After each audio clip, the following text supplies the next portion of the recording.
Coming up on Cedar Valley today, Wartburg celebrates 2016's Outfly. The city of Waverly starts a program for restoring ash trees, and we hear the presidential candidates' reactions to their portrayals on Saturday Night Live. This is Cedar Valley Today.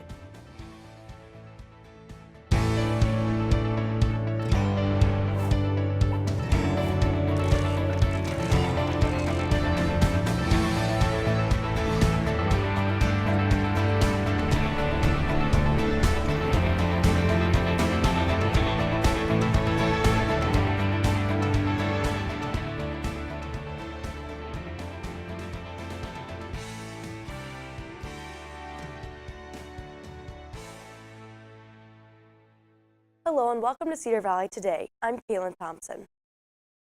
Outfly is a Wartburg College tradition that traces back to the late 1800s. Also called by its German name, Ausflug, it's a one-day holiday for students that happens once a year during fall term. Let's take a look at the start of Outfly from yesterday.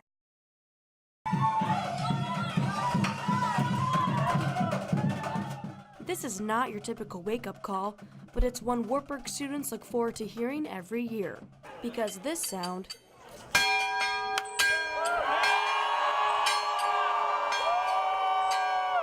means no class for the day. Students have been waiting for this day since school started in September. It's been a while. Student body president Tyler Vogel was the only student who knew the date. You know, when President Colson and I sat down towards the beginning of the year, we had some dates picked out, and this one seemed like the best time, trying to get the best Outfly for everyone. Some are experiencing Outfly for the very first time. They tell you about this event, and that was one of the reasons that I came into Wartburg, because I'm like, this seems like a really cool tradition that they have going on here. While others are trying to make their last Outfly as a student count. It's like crazy to look back and think of like the previous years and just to know how fast it's gone. And I'm so excited to grab some breakfast this morning. Happy Outfly! Happy Outfly! Wartburg faculty and staff get up early with the students to serve them breakfast on Outfly morning. Good morning! Hot food, no wait! Mathematics professor Mariah Bergen has been serving breakfast to the students for nearly 20 years. She says she enjoys helping the students celebrate. I love Outfly breakfast. I'm a big morning person, and so I rarely get to see the students at this time of the morning when I'm at my best, and they're not. This just marks the beginning of the day for Outfly. Speaking as a senior, I think it's going to be really sentimental. It's the last Outfly you're going to have, you know? I mean, it's always fun when you're alumni, but it's the last one as a student. But that freshman, this is the start of a great first 4 years here. It's a day celebrated on Wartburg's campus and all around the nation, because as they say, tradition never graduates. Reporting for Cedar Valley Today, I'm Kaylin Thompson. Damage to many trees in Waverly. Waverly Trees Forever is partnering with several nurseries and greenhouses in the area to combat the issue with an incentive program. Until November 1st, the program will give citizens a chance to receive a discount up to $75 towards the removal of the trees. The businesses involved are Teeth Nursery, Wells Hollow Landscaping, and Eckers Flowers and Greenhouses. Really, with the ash borer coming in and it damaging and killing the trees, and all of that dieback is actually very dangerous, especially on the easements or if you have an ash tree up by your house. With the dead branches, you know, you have big branches, limbs that can fall, that can damage vehicles, damage your home. So it is important to take action. After the break, find out how the presidential nominees feel about their Saturday Night Live portrayals. Stay with us.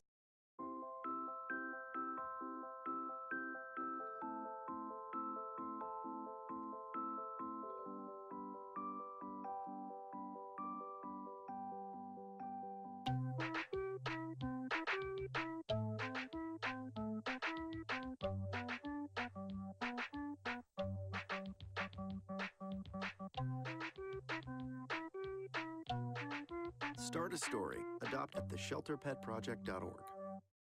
Over the past few weeks, SNL has been poking fun at the 2016 presidential candidates. Now we know how they feel about it. CNN's Jeannie Moose has the story.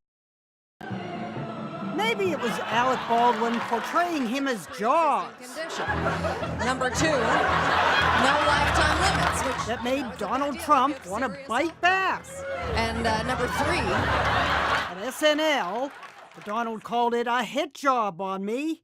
Time to retire the boring and unfunny show. Alec Baldwin portrayal stinks. And number 4.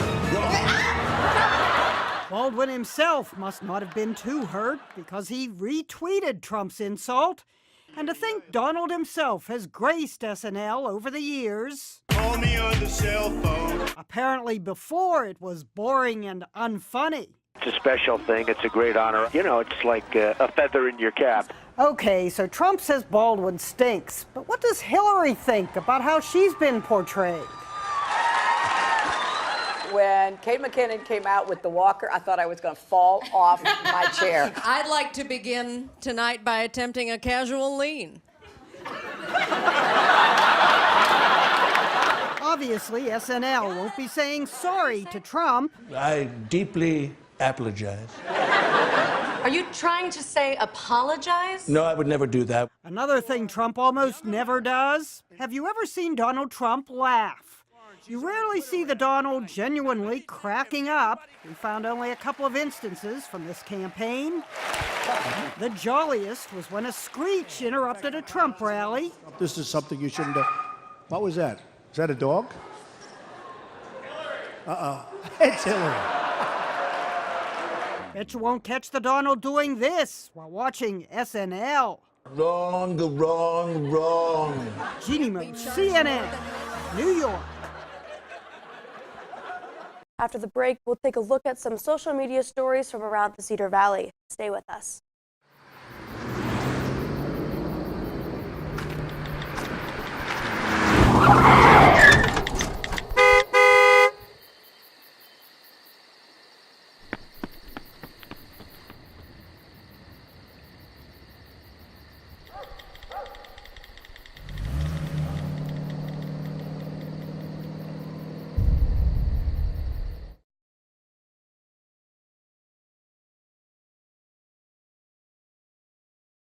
Here's what's trending in the Cedar Valley. College students from across the state were able to meet with entrepreneurs and technology leaders in the Cedar Valley. That's because the Greater Cedar Valley Alliance partnered with the Technology Association of Iowa to talk about opportunities in launching careers or companies. The students met at different sites across Cedar Falls, Waterloo, and other Cedar Valley areas. The annual Waverly Chamber Vines and Steins fundraiser will be happening this Friday night. The event will be held at the Waverly Health Center's Tendrils Rooftop Gardens from 7 to 9. At the event, you can sample beer and wine from local breweries and wineries, bid on silent auction items, and network with peers. There is no set admittance fee, but a donation is suggested. Call 319-352-4526 to register. Now here's a look at your local weather.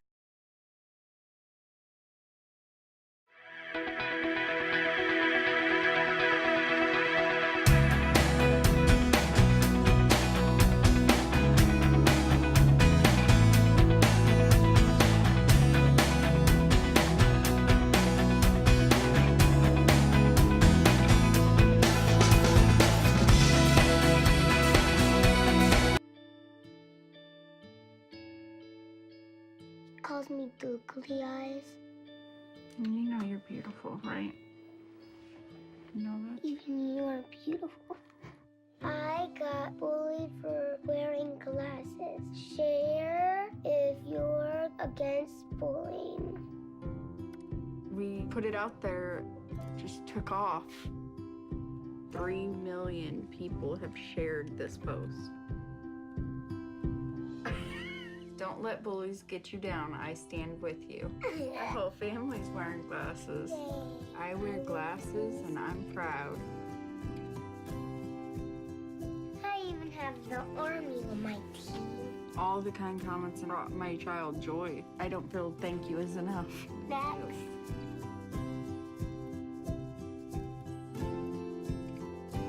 Wartburg Sociology Club is bringing people from the Missouri Division of Youth Services to the college to talk about their uniquely successful approach to juvenile justice. Here to tell us more is President-elect of the Sociology Club, Kayla Beavers. Thanks so much for joining us this morning. Thanks for having me. So could you kind of give us a background of the Missouri approach and also the people that are coming this evening? Absolutely. So the Missouri Division of Youth has a really unique approach to juvenile justice, and their main focus is rehabilitation, and they've received so much attention for how successful their programs are. And we're extremely fortunate to have the two individuals that we do have on campus with us, Donald Picorni and Sonia Williams, because they have devoted their whole careers to DYS, which is the Division of Youth Services for Missouri. And they actually started out in the front line, working directly with the kids on the floor supervision, and they have worked their way up through administration into the positions they are in today. So that gives us incredibly insightful information as to the dynamics of this very successful organization. Okay, so why bring this to campus for Sociology Club and also those criminal justice majors? Absolutely. So Sociology and Criminology Club was actually started last school year, and I reached out to the former director of the Division of Youth Services, Tim Decker is his name. From what I hear, he's a phenomenal guy. However, he moved to a different position within the organization. So I reached out to them and I said, hey, would you be interested in coming to Wartburg and sharing a little bit about your organization and what's so successful about your juvenile justice program? And Donald Picorni is the one who got back to me, and he said yes. So we've been planning this, and they're coming to our campus tonight. And I think it's very important for all students because juvenile justice is a very trending issue in today's society. When you look at the United States relative to other countries, we have very high incarceration rates. So our criminal justice program needs some help. And juvenile justice is the critical time period, adolescence is the critical time period to make those interventions. Okay, and so with that Missouri system, I guess what are some of those things that Iowa as a state could take away?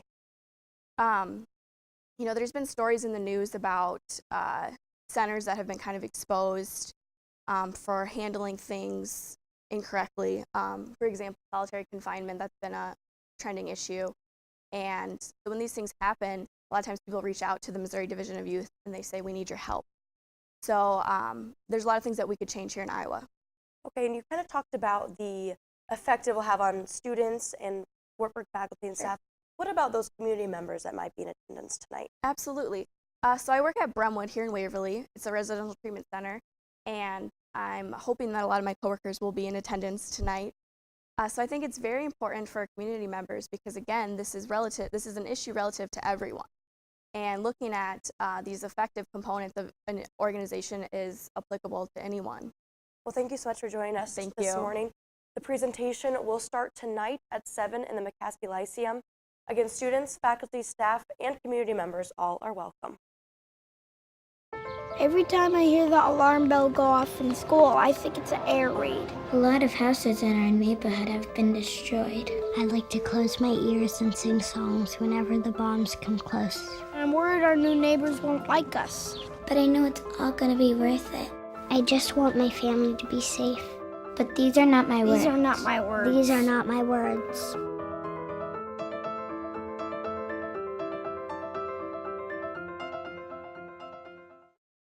M&Ms will soon have a trendy, permanent new flavor, caramel. Each bite-sized lentil of the newest candy has a soft caramel center covered in milk chocolate in its familiar, colorful shell.